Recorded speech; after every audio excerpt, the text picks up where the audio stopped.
नमस्कार प्यारे बच्चों, मैं राजकीय वरिष्ठ माध्यमिक बाल विद्यालय खेड़ा खुर्द में हिंदी का अध्यापक हूँ। और प्यारे बच्चों, आज हम विशेषण पढ़ेंगे। तो विशेषण के लिए मैंने चार्ट बनाए हैं आपके लिए, ताकि आपको अच्छे समझ में आ जाए। वैसे विशेषण क्या है कि जो शब्द संज्ञा या सर्वनाम की विशेषता बताते हैं उन्हें हम विशेषण कहते हैं। तो चलिए अब हम चार्ट पर ही इस चीज़ को देखेंगे।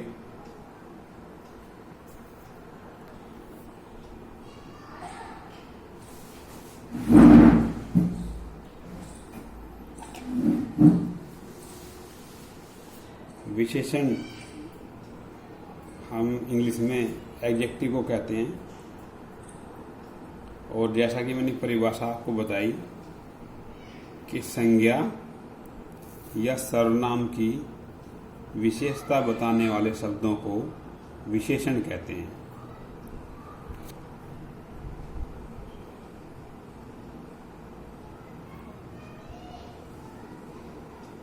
जैसे लड़का लंबा है, वह कुत्ता काला है, मेज पर 3 पुस्तकें रखी हैं।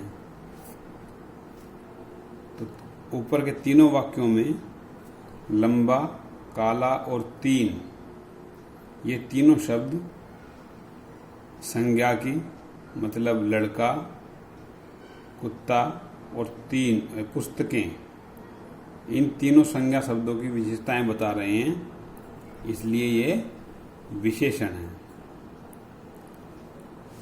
तो समझ में आया? अब हम आगे देखते हैं।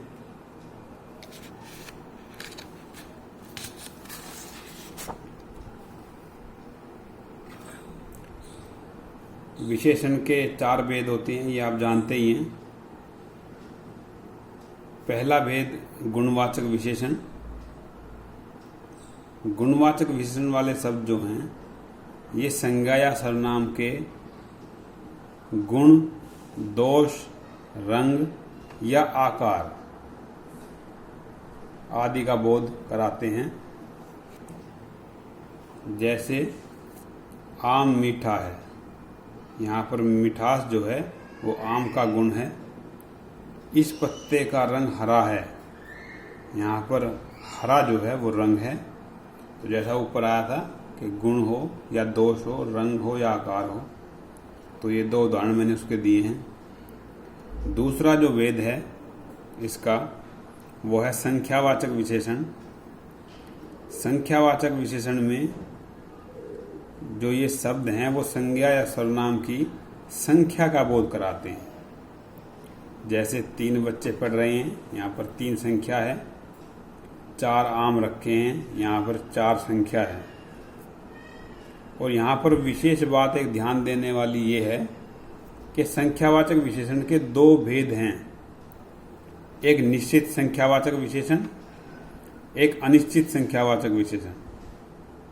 निश्चित संख्यावाचक विशेषण में हमें निश्चित संख्या का पता चलता है। जैसे ये दोनों उदाहरण हैं, इसमें बच्चे हमारे पास कितने हैं? 3। आम कितने हैं? 4। यदि आपके पास कितने का जवाब आ जाता है तो वह निश्चित संख्यावाचक है।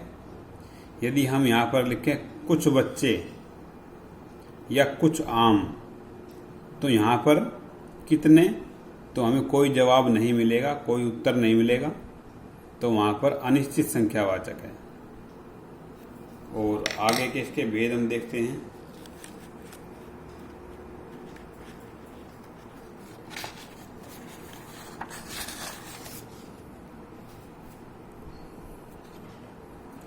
तीसरा भेद है परिमाणवाचक विशेषण। ये संज्ञा सर्वनाम की मात्रा का मतलब है नाप तोल का बोध कराते हैं। जैसे 4 मीटर कपड़ा, यहाँ पर 4 मीटर जो है एक पैमाना है नाप तोल का। 1 किलो बैंगन, यहाँ पर भी 1 किलो जो है वो पैमाना है तोलने का। तो संख्यावाचक में और परिमाणवाचक विशेषण में क्या अंतर है कि परिमाणवाचक विशेषण में हमें नाप तोल का पैमाना देखना है। 4 मीटर संख्या तो इसमें आएगी, लेकिन साथ में पैमाना भी आएगा। एक संख्या और फिर किलो पैमाना, तो यहाँ पर पैमाना आना जरूरी है। और जैसे संख्यावाचक विशेषण में 2 भेद हैं, इसके भी 2 भेद हैं परिमाणवाचक विशेषण के, निश्चित परिमाणवाचक विशेषण और अनिश्चित परिमाणवाचक विशेषण।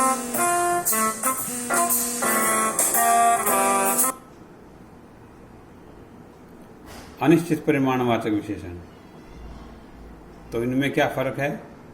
बिल्कुल वैसे ही जैसे संख्यावाचक विशेषण में मैंने बताया था आपको, जहाँ पर हमें निश्चित परिमाण या निश्चित मात्रा का पता चलता है वो निश्चित परिमाणवाचक है, और जहाँ पर हमें परिमाण का पता नहीं चलता वो अनिश्चित परिमाणवाचक है। जैसे ये दोनों उदाहरण जो हैं वो निश्चित परिमाणवाचक के मैंने दिए हैं यहाँ पर। यदि यहाँ पर हम कहें कि थोड़ी चीनी या कहें थोड़ा दूध, तो उसको हम गिन नहीं सकते और उसकी कोई निश्चित मात्रा भी नहीं है, तो वहाँ पर वो होंगे अनिश्चित परिमाणवाचक विशेषण। इसका जो चौथा भेद है वो है संकेतवाचक या सार्वनामिक विशेषण। सर्वनाम शब्द जब संज्ञाओं से पहले आते हैं और उनकी ओर संकेत करते हैं तो उसको हम कहते हैं संकेतवाचक विशेषण। संकेतवाचक मतलब जो संकेत करते हैं, और सार्वनामिक क्यों दिया गया है? क्योंकि वो शब्द सर्वनाम होते हैं, इसलिए यहाँ पर दोनों नाम इसको दिए गए हैं कि वो संकेत करते हैं, इसलिए संकेतवाचक, या वो सर्वनाम शब्द हैं इसलिए उसको सर्वनामिक विशेषण भी कहते हैं। जैसे यह लड़का पढ़ रहा है, वे हिरण भाग रहे हैं, यहाँ पर यह और वे जो है वो संज्ञा की ओर संकेत कर रहे हैं। अब ये सर्वनाम से कैसे अलग है? सार्वनामिक विशेषण जो है वो सर्वनाम से किस प्रकार से, किस भांति से वो अलग है, आप कैसे जांचेंगे? यदि वाक्य में संज्ञा शब्द आए हैं, जैसे इसमें लड़का और हिरण, और उससे पहले सर्वनाम आया है, तो वो सार्वनामिक विशेषण का उदाहरण है। क्यों? क्योंकि वाक्य में अमूमन या तो सर्वनाम आता है या संज्ञा आती है। दोनों संज्ञा या सर्वनाम का प्रयोग एक साथ नहीं होता। ऐसा प्रयोग केवल सार्वनामिक विशेषण वाले वाक्यों में ही होता है। ये ध्यान देने वाली बात है, तो इसको नोट कर लें दिमाग में कि सार्वनामिक विशेषण और सर्वनाम में क्या अंतर है। आगे चलते हैं।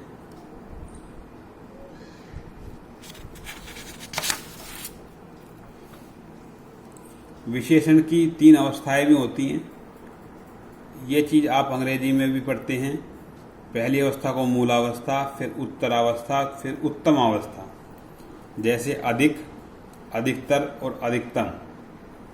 जैसे गुड, बेटर और बेस्ट। सुंदर, सुंदरतर, सुंदरतम। चतुर, चतुरतर, चतुरतम। प्रिय, प्रियतर, प्रियतम। उच्च, उच्चतर और उच्चतम।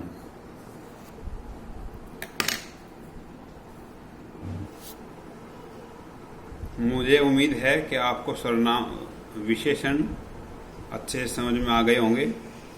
इसके लिए जो अभ्यास कार्य है मैं ग्रुप पे सभी बच्चों के लिए डाल दिया जाएगा, और आप उसको अपनी हिंदी की कॉपी में अच्छे से करेंगे। और यदि कोई समस्या होगी तो मेरे पर्सनल नंबर पर व्हाट्सएप करके आप उस समस्या का निदान ले सकते हैं, या हम जब स्कूल में मिलेंगे आपसे तो सारी समस्याओं का निदान हम धीरे धीरे कर लेंगे। नमस्कार।